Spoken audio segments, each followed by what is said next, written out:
Here to unpack these fascinating trends, the ones shaping our health and habits, and you've probably seen them everywhere, right? Mm. Especially online. These number-based fitness challenges. Oh, yeah, they're huge. Like the 12-3-30 workout or the 3-2-1 method. Exactly. And they're popular because, well, they make it simple. They kind of strip away the confusion, give you a clear blueprint, easy to follow. Takes the guesswork out. And the latest one catching everyone's eye. Promising weight loss, sure, but also a whole lot more. It's this 666 walking challenge. That's the one. It's been blowing up. You've shared some really great sources diving into this routine. Hmm. So our mission today, let's do a deep dive into this 666 challenge. We want to cut through the social media hype, understand what experts really say about how it works, its actual benefits, and if those specific numbers, Mm. do they really mean anything scientifically? Right. Look at the science, the practicality, what it might mean for you listening. So if you're curious about turning your daily steps into like a powerful health tool, or maybe you're just wondering if this specific structure, the 666, offers something unique beyond just walking more. Well, let's unpack it. We've seen these number challenges explode. The 666 is just the latest. From your look at the sources, what's the basic structure here? What makes it stand out?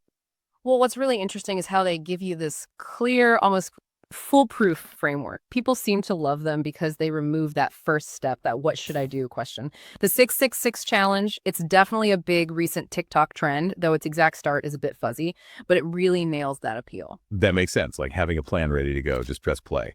So lay out the rules for us. What are those 3 sixes actually about?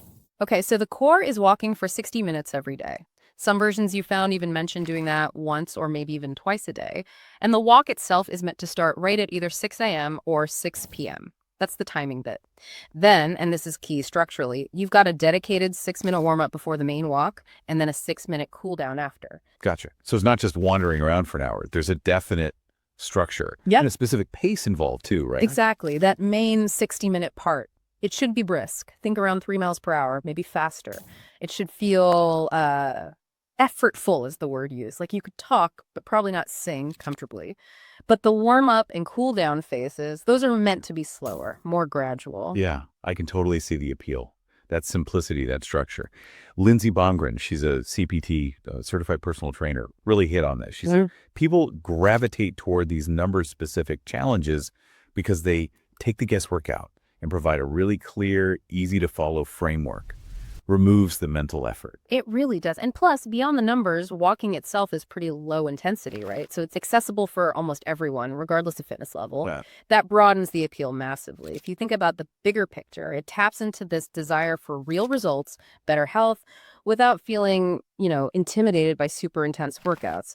Low barrier to entry, potentially big benefits. Absolutely. That psychological angle, removing decision fatigue, that's huge for sticking with something. Okay, now for the real deep dive part. Is there actual science behind these specific 666 numbers?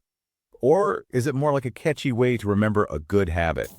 Let's start with the 60 minutes. An hour feels like a pretty decent commitment. It definitely is. And Lindsay Baumgren points out that for an average person walking at about 3 to 3.5 miles per hour for 60 minutes, that usually works out to somewhere between 6,000 and 7,000 steps, which is roughly 2.5 to 3 miles for most people. Oh yeah, that 7,000 steps number. That rings a bell from the research you shared. What's the key thing there? What makes it more than just good advice? Right. That's a really crucial point. There was a big 2021 study published in JAMA Network Open, looked at over 2,100 adults, and it found that people taking at least 7,000 steps daily had a 50 to 70% lower risk of mortality. That's huge. Wow, 50 to 70% lower. Yeah. So hitting 6,000 to 7,000 steps in that 60-minute walk, it really can be, as the source said, significant enough to have a real impact on daily health if this becomes a realistic habit. It kind of elevates walking from just exercise to a serious tool for longevity. That's more than just nice to know. It's a pretty profound insight. How a simple daily habit could potentially add years to your life. And beyond just step counts, how does a consistent hour of walking fit into our overall health goals? What's the bigger picture? Well, it helps a lot. Walking for 60 minutes daily pretty much guarantees you'll exceed the recommendation of experts concerning getting 150 minutes of moderate intensity physical activity each week. So, it sets you up really well for hitting those general activity guidelines, which are fundamental for long-term health. Okay, so the 60 minutes, solid science behind that. But then we get to the 6 a.m. or 6 p.m. timing. My first thought is, does it really matter if it's exactly then? Yeah. Or is this more about the psychology using a catchy number for habit building? That's a great question, and it really gets to the heart of it, I think. Experts like Baumgren, they emphasize the specific times are mostly meant to encourage habit formation, like a signal, time to move. As Libby Richards, she's a PhD and RN, points out, really the best time to walk is when you will stick with it. That's the core message. Consistency. The 6 a.m. p.m. is just an anchor. Right.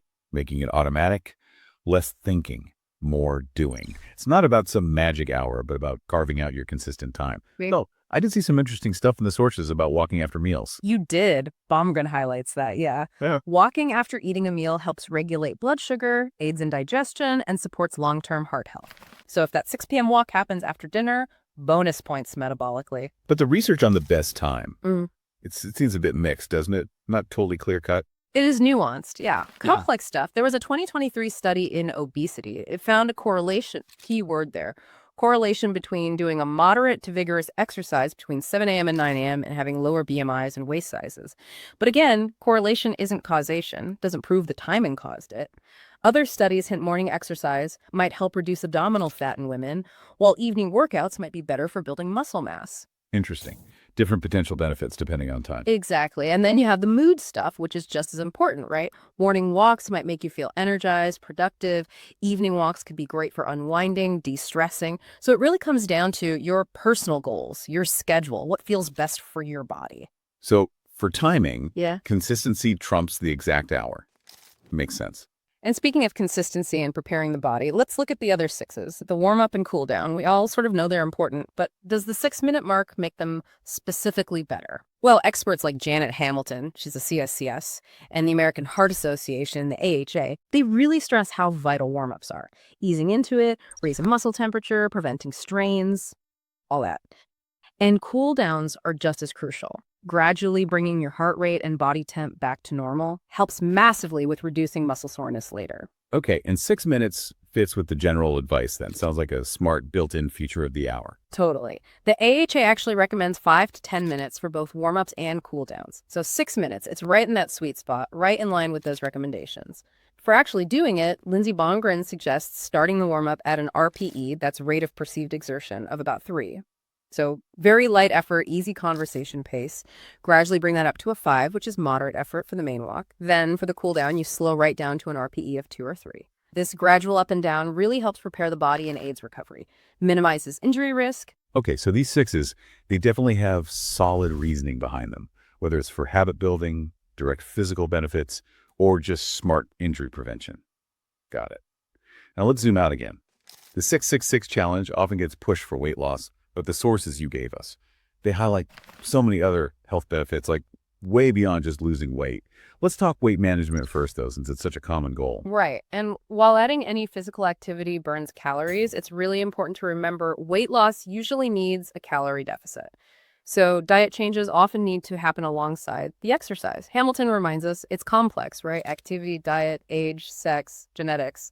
They all play a role. Walking isn't a magic fix, but it's definitely a powerful piece of the puzzle. Crucial point. Not magic, but it does make a difference when done consistently. Absolutely. There was a 2021 study, for example. It found that moderate to vigorous walking, about 50 minutes, 4 days a week, was linked to reductions in both weight and specifically belly fat. So yeah, consistent walking is a strong component. Okay. Now, beyond the scale, what really stood out to me was the impact on bones. It's often overlooked, isn't it? But so important long-term. It's a huge benefit. Walking is a weight-bearing exercise. That means it puts gentle stress on your bones. And that stress actually signals your body to increase bone density, which is vital for strength, preventing things like osteoporosis, fractures, especially as we age.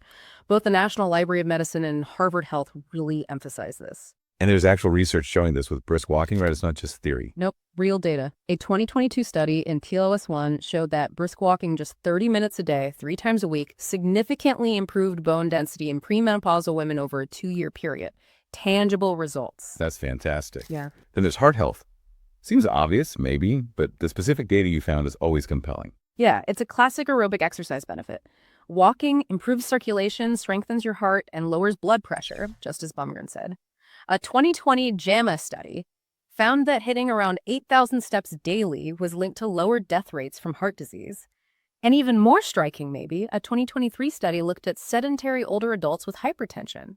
They lowered their blood pressure just by adding 3,000 steps a day, 5 days a week for 20 weeks.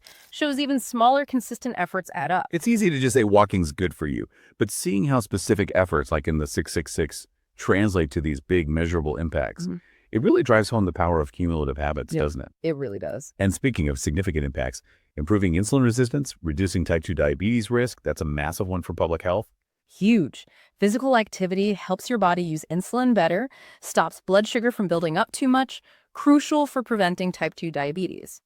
And what's really striking here is a 2024 meta-analysis. This was in the British Journal of Sports Medicine.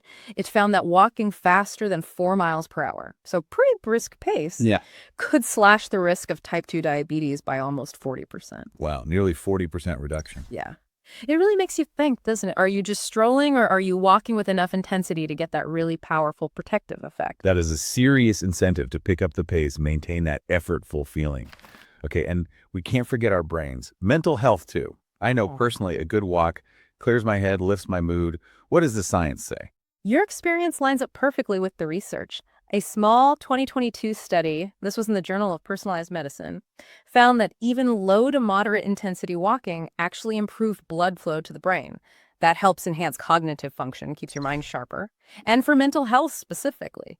A big 2024 review in JAMA Network Open linked getting 5,000 or more steps a day to having fewer symptoms of depression. Incredible. So it's not just feeling better, it's actively supporting brain health. Exactly. And where you walk matters too.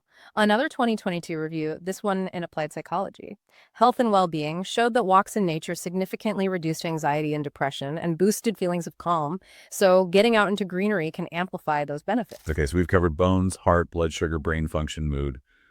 Beyond those big ones, what other cool perks might surprise people? Well, there's quite a list, actually. Many find it boosts cognitive function more broadly, better memory, maybe even a decreased risk of dementia long-term, keeping the mind sharp.